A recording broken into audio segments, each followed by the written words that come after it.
कहीं आतंकी, कहीं साइबर क्राइम, कहीं डिजिटल अरेस्ट, तो कहीं आईएसआई का हैंडलर।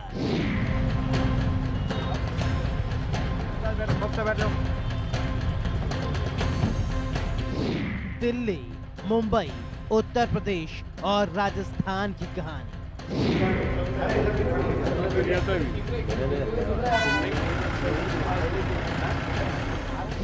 हम आपको दिखाएंगे, बताएंगे और आपको करेंगे सावधान।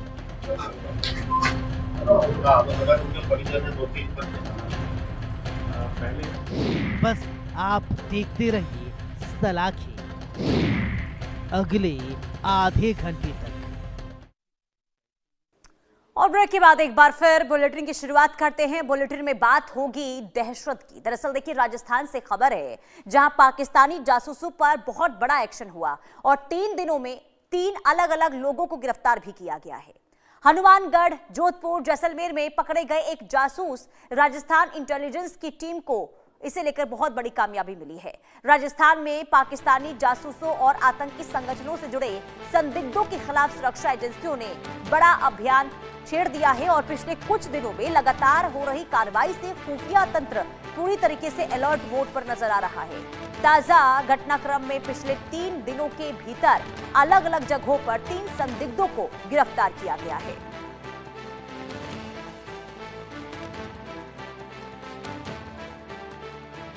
तो ये बड़ी खबर, राजस्थान में बड़ी कार्रवाई इंटेलिजेंस की देखने को मिली है और 3 दिनों में अलग अलग लोगों को गिरफ्तार यहां पर किया है जो पाकिस्तान के लिए जासूसी का काम करते थे। हनुमानगढ़, जोधपुर, जैसलमेर, यहां से 3 जासूस पकड़े गए हैं। तो देखिए, जोधपुर में आतंकी संगठन आईएसआईएस से जुड़े हैंडलर को पुलिस ने पकड़ा है। आरोपी युवक के फोन से आईएसआईएस से जुड़े संदिग्ध वीडियो बरामद हुए हैं जिन्हें वो सोशल मीडिया ग्रुप में शेयर कर युवाओं का ब्रेन वॉश कर कट्टरपंथी विचारधारा से जोड़ता था। वो पहले से जेल में बंद आईएसआईएस से जुड़े अन्य लोगों के संपर्क में भी था। दरअसल कुछ दिन पहले आंध्र प्रदेश के विजयवाड़ा पुलिस ने आईएसआईएस कट्टरपंथी विचारधारा से जुड़े एक युवक को गिरफ्तार किया था और उससे पूछताछ में जोधपुर के नई सड़क इलाके में रहने वाले जिशान, जिसकी उम्र 19 साल की थी, उसका नाम सामने आया और मंगलवार शाम विजयवाड़ा पुलिस की टीम जोधपुर पहुंची और सदर बाजार थाना प्रभारी माणक राम की टीम के साथ मिलकर देर रात जिशान को गिरफ्तार भी कर लिया गया है। रिपोर्ट देखिए।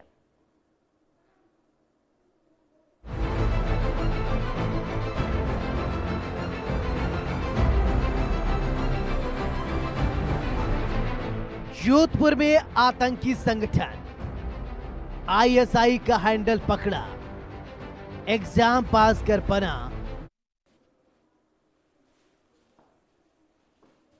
और सीधे आपको ले चलते हैं, आम आदमी पार्टी की प्रेस कॉन्फ्रेंस हो रही है, क्या कहा जा रहा है वो सुनते हैं। संभालो, नगर पालिका संभालो, महानगर पालिका संभालो, अब आप संभालो सरकार, आप चलाओ सरकार। जैसे किसान के बेटे भगवंत मान ने पंजाब संभाल रखा है, ऐसे अब हमारा आदिवासी का बेटा अपने अपने इलाके का अपना काम संभालेगा। और इनकी गुंडा, हमें अब साफ सुथरी सरकार बनानी है। अब जिला परिषद भ्रष्टाचार खत्म करेंगे, ब्लॉक समिति भ्रष्टाचार खत्म करेंगे, नगर पालिका, महानगर पालिका भ्रष्टाचार खत्म करेंगे। एक एक पैसा जनता के लिए इस्तेमाल होना शुरू होगा, एक एक पैसा। इनकी गुंडागर्दी खत्म करनी है। पिछले कुछ दिनों से रोज ये आम आदमी पार्टी के लोगों को गिरफ्तार कर रहे हैं। इसका मतलब डर गई भारतीय जनता पार्टी। कांग्रेस वालों को नहीं गिरफ्तार करते, कांग्रेस तो इन्हीं की है, कांग्रेस तो इन्हीं की है। आम आदमी पार्टी के परसों 5 हमारे कैंडिडेट्स को गिरफ्तार कर लिया। उसके पहले दिन 4 हमारे कार्यकर्ताओं को गिरफ्तार कर लिया। उसके पहले दिन 10 कार्यकर्ताओं को। अरे जितने गिरफ्तार करने हो कर लो तुम लोग। अब गुजरात की जनता खड़ी हो गई है दोस्तों। अब पूरा गुजरात बदलाव मांग रहा है और मैं भगवान बिरसा मुंडा से प्रार्थना करता हूं कि हमें आशीर्वाद दे, हम सही रास्ते पे चलें और आप सब लोग खूब फले फूलें, सबके साथ मिलकर एक सुनहरा गुजरात बनाएंगे। भारत माता की। दरेक जण पोतानी जग्याए उभा थईशुं, આપણે રાષ્ટ્રગાન શરૂ કરીશું।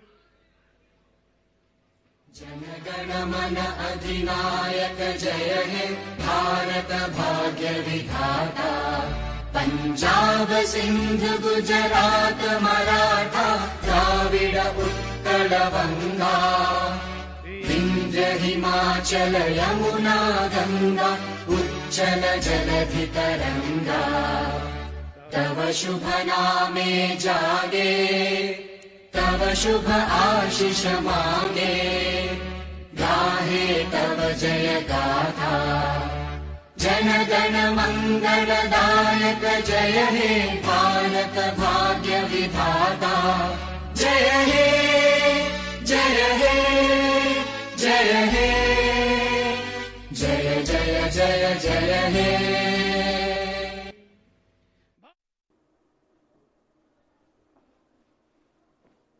चलिए आगे बढ़ते हैं और एक बार फिर से आपको खबर दिखाते हैं। देखिए, भारत में बैठे घुसपैठियों और जासूसों की धरपकड़ लगातार जारी है और पुलिस प्रशासन और खुफिया विभाग लगातार ताबड़तोड़ कार्रवाई कर रही है।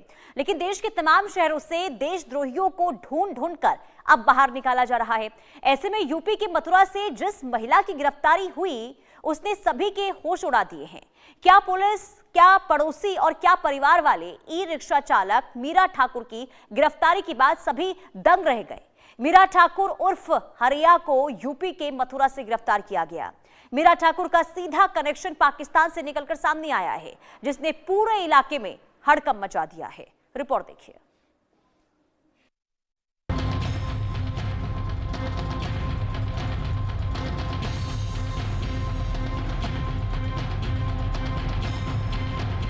ई रिक्शा की आड़ में जासूसी, पाकिस्तान से निकला सीधा कनेक्शन। ई रिक्शा चालक मीरा ठाकुर को पुलिस ने किया गिरफ्तार। गिरफ्तारी के बाद परिवार और पड़ोसी भी हैरान। पुलिस ने किया चौंकाने वाला खुलासा। भारत में बैठे घुसपैठियों और जासूसों की धरपकड़ लगातार जारी है। पुलिस प्रशासन और खुफिया विभाग लगातार ताबड़तोड़ कार्रवाई कर रही है। देश के तमाम शहरों से देशद्रोहियों को ढूंढ ढूंढ कर निकाला जा रहा है। ऐसे में यूपी के मथुरा से जिस महिला की गिरफ्तारी हुई, उसने सभी के होश उड़ा दिए। क्या पुलिस, क्या पड़ोसी और क्या परिवार। ई रिक्शा चालक मीरा ठाकुर की गिरफ्तारी के बाद सभी दंग। मीरा ठाकुर उर्फ हरिया को यूपी के मथुरा से गिरफ्तार किया गया है। उस पर देश विरोधी गतिविधियों में संलिप्त होने का आरोप है। बताया जा रहा है कि उसके मोबाइल से कई संवेदनशील इलाकों की तस्वीरें मिली, जिन्हें हैंडलर्स को भेजा जा रहा था। मीरा ठाकुर का सीधा कनेक्शन पाकिस्तान से निकलकर सामने आया, जिसने पूरे इलाके में हड़कंप मचा दिया।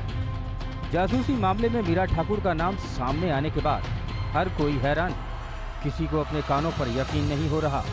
हर किसी की जुबान पर एक ही सवाल कि आखिर एक मामूली से ई रिक्शा चालक जासूस कैसे हो सकती है। फिलहाल गाजियाबाद पुलिस मीरा ठाकुर को अपने साथ ले गई और उससे लगातार पूछताछ की जा रही है। पुलिस जांच में पता चला है कि मीरा फेसबुक के जरिए नौशाद और सोहेल जैसे संदिग्धों के ग्रुप से जुड़ी थी और संवेदनशील इलाकों की तस्वीरें फेसबुक ग्रुप के जरिए हैंडलर्स को भेजती थी। गाजियाबाद पुलिस ने मथुरा में जासूसी कांड का जो रैकेट था उसका भंडाफोड़ किया है। आपको बता दें, जिस तरीके से मथुरा में मीरा ठाकुर नाम की जो महिला है वो यहाँ ई रिक्शा चलाती थी और ई रिक्शा चलाते हुए जो संवेदनशील इलाके हैं वहां से वीडियो बनाकर फुटेज तैयार कर पाकिस्तान के ISI एजेंट जो हैं उनको प्रसारित करती थी। मेरी मौजूदगी मथुरा के औरंगाबाद इलाके में और ये मीरा ठाकुर का घर है, आप देख सकते हैं। यहीं से मीरा ठाकुर की गिरफ्तारी हुई थी। वो अपने 2 बच्चों के साथ इसी मकान में रहती थी और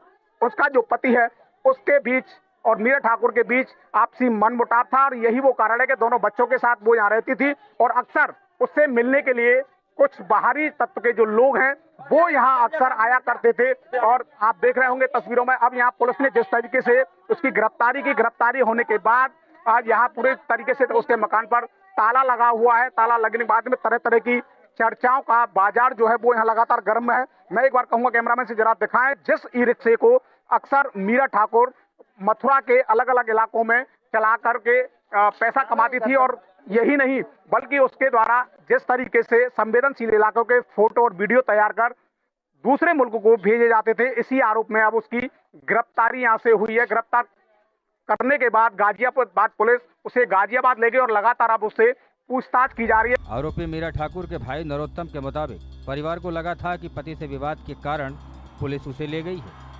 लेकिन मीडिया में खबर आने के बाद हकीकत का पता चला। परिजनों ने बताया कि मीरा की शादी 2012 में आगरा के मुकेश से हुई थी, जिसके बाद वे मथुरा में रहने लगी। मीरा पहले मैकेनिक का काम करती थी, लेकिन अमीर बनने की चाहत ने उसे गलत रास्ते पर धकेल दिया। साल 2025 में उसे दिल्ली पुलिस ने असलहा तस्करी के आरोप में जेल भी भेजा था। जेल से छूटने के बाद उसने ई रिक्शा चलाना शुरू किया। कौन कौन लोग शामिल हैं इसको लेकर के जो इंटेलिजेंस हैं वो लगातार मीरा ठाकुर से गाजियाबाद में पूछताछ कर रही है। मेरे साथ यहाँ के जो स्थानीय लोग हैं बिल्कुल मीरा ठाकुर के घर के सामने रहते हैं। क्या नाम है आपका? जी, मेरा नाम नेहा है। नेहा जी, कितने दिनों से आप यहाँ मीरा ठाकुर को देख रही हैं? जी, हम मतलब 2 साल हुए होंगे अभी उसको यहाँ पे शिफ्ट हुए। यहाँ तो उसका व्यवहार जो है काफ़ी अच्छा था। कभी ऐसा रियलाइज़ नहीं हुआ कि वो इस काम को करती होगी, कभी मतलब ऐसा लगा नहीं हमें। जो अब सामने आ रहा है उसकी हकीकत जो भी है, कभी सोचा नहीं था कि मतलब इस तरीके का वो देशद्रोही वाला काम करती है। मीरा ठाकुर यहाँ रखे और कौन कौन लोग उसके साथ रहते थे? उसकी 2 बेटियां हैं, वो अपनी बेटियों के साथ ही रहती थी। और उसका जो परिवार है, जैसे उसके हस्बैंड है, उसकी सासू माँ जी है, उनसे उनका मतलब अच्छे तरीके से अच्छा नहीं था। मतलब तो ये जो ई रिक्शा है वो खुद चलाती थी, कहाँ जाती थी, इससे कुछ पता चला? ये उसी का रिक्शा है और मतलब उसने अभी कुछ दिन पहले ही निकाला था इसे। काफ़ी अभी करीबन 2 महीने हुए होंगे इसको लिए हुए, अभी ज़्यादा टाइम भी नहीं हुआ है, उसने ये अभी लिया था। वो जब यहाँ रहती थी कोई बाहरी तत्व के लोग आते जाते रहते होंगे? जी हाँ, मतलब कुछ लोग आते जाते भी रहते थे। मिली जानकारी के अनुसार मीरा ठाकुर मथुरा के रिफाइनरी से टैंक चौराहे के आसपास ई रिक्शा चलाती थी। उसके मोबाइल से पुलिस को मथुरा के कई बेहद संवेदनशील इलाकों के फोटो मिले हैं। स्थानीय लोगों की माने तो मीरा की गतिविधियां लंबे समय से संदिग्ध रही हैं। पुलिस ने अब उसे देश विरोधी गतिविधियों में शामिल होने के शक में पकड़ा है। फिलहाल उससे पूछताछ जारी है ताकि जासूसी नेटवर्क और उसके सीधे संबंधों की पूरी तरह पुष्टि की जा सके। लेकिन ये नहीं पता वो। अच्छा, लोग जो आते थे वो गाड़ियों से आते या कोई? गाड़ियों से भी आते थे और बाइक वगैरह से भी आते थे। वो जाती भी थी कहीं बाहर के लिए।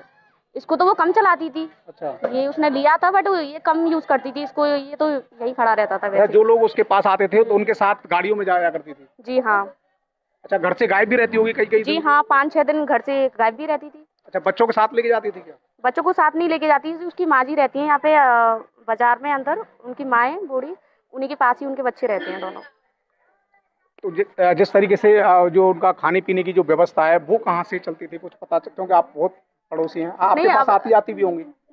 नहीं, ऐसे आती जाती तो नहीं थी बट ऐसे ही जैसे पड़ोसियों के साथ जैसे थोड़ा मतलब हम तो कम ही रखते थे, उससे इतना कांटेक्ट नहीं रखते थे, लेकिन फिर भी अच्छा व्यवहार था यहाँ तो उसका। अच्छा, दिन में लगभग कितने बजे घर आती थी और शाम को कहीं जाती हो? मतलब कैसी एक्टिविटी उनकी लगभग रहती थी?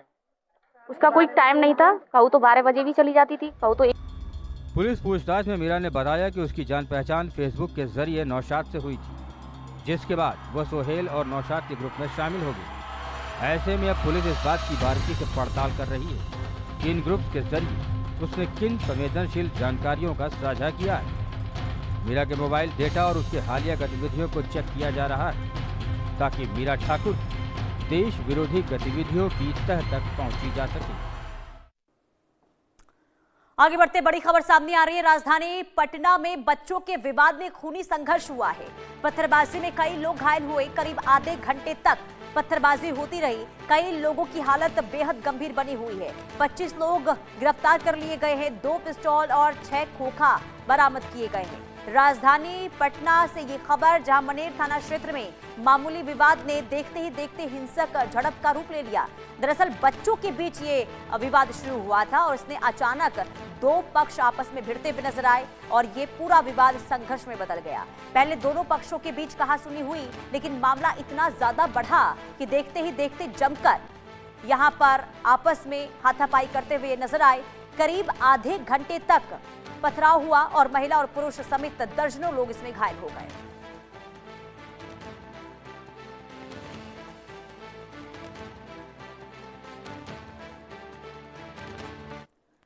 आगे बढ़ते हैं, दिल्ली से खबर है जहां दिल्ली में हथियारों का बड़ा नेटवर्क देखने को मिला है। क्राइम ब्रांच ने बहुत बड़ा खुलासा किया है। दरअसल नेपाल के रास्ते देश में खतरनाक हथियार आ रहे थे और फिर गैंगस्टर तक इसकी जो सप्लाई है वो हुआ करती थी। लेकिन अब इसे लेकर जब खुलासा हुआ तो 10 की गिरफ्तारी हुई है और मशीन गन तक बरामद किए गए हैं। यहां तक कि लॉरेंस बिश्नोई को भी हथियार सप्लाई ये किया करते थे। रिपोर्ट के जरिए दिखाते हैं। पाकिस्तान में हुआ कुछ IP acting. Crime branch Delhi police का खुलासा। आर्म्स सप्लाई का हैंडल बैठा है भारत के बाहर। रेहान अंसारी के साथ शहबाज अंसारी कर रहा है आर्म्स डील का काला कारोबार। साल 2022 में जर्मनी, इटली, तुर्की, चीन और ब्राजील हाईली सोफिस्टिक महंगी वेपन्स। दिल्ली में हथियारों का बड़ा नेटवर्क। क्राइम ब्रांच का बड़ा खुलासा। नेपाल के रास्ते देश में आ रहे थे खतरनाक हथियार और फिर गैंगस्टर तक हो रही थी सप्लाई। 10 लोग गिरफ्तार, मशीन गन तक बरामद। यहाँ तक कि लॉरेंस बिश्नोई को भी हथियार सप्लाई किए थे जिनका इस्तेमाल सिद्धू मूसेवाला की हत्या में किया गया था। मार्च 2026 में दिल्ली पुलिस की क्राइम ब्रांच को इनपुट मिला कि पिछले 7 से 8 महीनों से राजधानी में अवैध हथियार सप्लाई का एक बड़ा गैंग एक्टिव, जिसके बाद 13 मार्च को दरियागंज में पहली रेड कर 3 आरोपियों को गिरफ्तार किया, जिनके पास से कई सोफिस्टिकेटेड पिस्टल बरामद की गई। पूछताछ में खुलासा हुआ कि जौनपुर का रहने वाला सोनू गुप्ता इस नेटवर्क का अहम कड़ी है, जो रेड से कुछ देर पहले ही 5 पिस्तौल लेकर निकल चुका था। क्राइम ब्रांच ने तुरंत जाल बिछाया और सोनू गुप्ता को भी दबोच लिया। उसके पास से भी 15 पिस्तौल बरामद हुए। तस्करों के जरिए पहुंचाया जाता था नेपाल में सभी पाँच को तैयार किया जाता था। तस्करों के जरिए लाया जाता था भारत। एक रूट मैप पहले से तैयार। तस्कर लॉरेंस बिश्नोई गैंग को कर रहे थे आर्म्स सप्लाई। शहबाज अंसारी को एनआईए ने किया था गिरफ्तार। वो साल 2025 में बेल आउट हुआ, भागकर देश के बाहर फरार हो गया। दिल्ली पुलिस की क्राइम ब्रांच ने एक एसिड आर्म्स एम्यूनेशन के स्मगलिंग को पकड़ा है, जिसका सीधा कनेक्शन भारत के उस पार पाकिस्तान से जुड़ा है। जानकारी के मुताबिक नेपाल में तमाम जो वेपन्स होते हैं उनको असेंबल किया जाता है। उसके बाद वहां से नेपाल के ज़रिए भारत के लगने वाले जो बॉर्डर इलाके हैं, जो स्टेट है, वहां से होते हुए एक पूरे रूट के ज़रिए दिल्ली पहुंचाया जाता है और दिल्ली के बाद एक बड़े गैंग को इस आर्म्स एम्यूनेशन को सप्लाई किया जाता है। ये वो आर्म्स एम्यूनेशन है जो आम तौर पर दिल्ली पुलिस के पास भी नहीं है, या यूँ कहें कि किसी भी स्टेट पुलिस के पास नहीं है। इसमें इटली, जर्मनी, ब्राज़ील, चाइना और टर्किश मेड जो पिस्टल हैं उसे पूरी तरीके से पहले नेपाल लाया जाता है। उसके बाद ड्रग्स जो आर्म्स एम्यूनेशन के जो सप्लायर हैं उसे वहां पर पूरी तरीके से असेंबल करने के बाद फिर देश की राजधानी दिल्ली तक लाते हैं। इनसे पूछताछ के बाद दिल्ली पुलिस की क्राइम ब्रांच ने 14 मार्च को शहादरा से घनश्याम नाम के आरोपी की गिरफ्तारी की, जिसके